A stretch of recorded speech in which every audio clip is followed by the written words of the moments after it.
আসসালামু আলাইকুম দর্শক, আপনারা সবাই আসলে কলমের একটা ভালো ভিডিও চাচ্ছিলেন। একবারে একটা করে আপনাকে দেখাচ্ছি।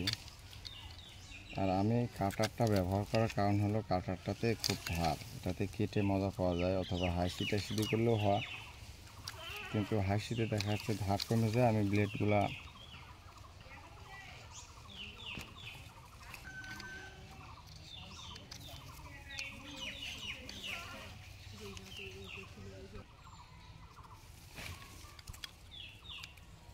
আমরা একটু হাড় পর্যন্ত কাটিয়ে দেবো। হাড় পর্যন্ত কাটিয়ে দিলে কী হবে, মানে মেন ইয়া হলো যে গাছের ডাল, গাছ বুঝবে যে এদিকে খাদ্য না গেলে তখন শিকড় তৈরি করবে।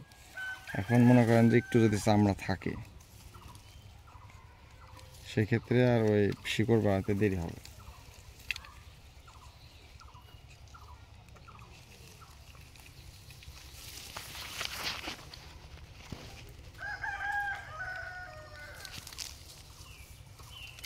মোটামুটি কাটা শেষ, দেখেন একবার খুব সুন্দর হয়েছে। এখন আমরা মাটি দিয়ে দেব, ঠিক আছে। এই যে মাটি রেখেছি, মাটি গোল করে, খুব সহজ কাজ, মাটি গোল করে এই সাইডে, যেহেতু এই সাইডে আপনার শিকড় বের হবে, তার মানে এই সাইডে মাটি আমরা একটু বেশি দেব। বাস, এখন এই যে শিকড় দিয়ে এটা যেটা দিচ্ছে, এটাতে করবে কি, মনে করেন যে আর্দ্রতাটা ধরে রাখবে, পানির রসটা ধরে রাখবে।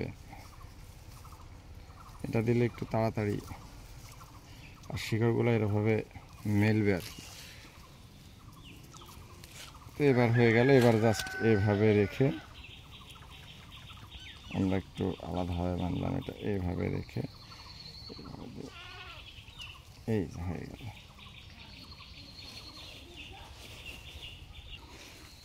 বাস, এইভাবে বেঁধে একটু শক্ত করে বেঁধে দিতে হবে, কিন্তু যেন মাটিটা ওই এর সাথে লেগে থাকে। বাস, এটাও আমরা ওই একই কৌশলে এ পাশে বেঁধে দেব।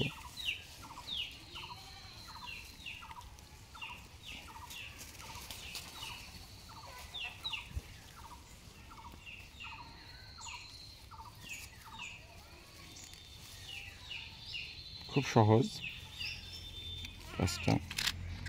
মাঝখানে যেহেতু একটু ইয়ে আছে, সবসময় শিকড় বের হবে এইটুকের ভিতরে, শিকড় বের হবে। তাহলে আমরা এখানে যদি একটা বাঁধন দিই, যেহেতু বস্তাটা একটু আছে, বা এটা বাঁধন দিলেও ভালো হয়, কারণ মাটিটা ডালের সাথে শক্তভাবে লেগে থাকলে তখন শিকড়টা আসতে। এই যে হয়ে গেল, একটা গুটি কলম হয়ে গেল, একটা সহজ একবারে প্রসেস। ইনশাল্লাহ এটা দেখবেন যে আপনাদের কাছে দেখানো হবে সর্বোচ্চ 20 দিনের ভিতরে এটা গুটি কলম হয়ে আমরা একটা টপ লাগাবো। তো সবাইকে ঠিক আছে।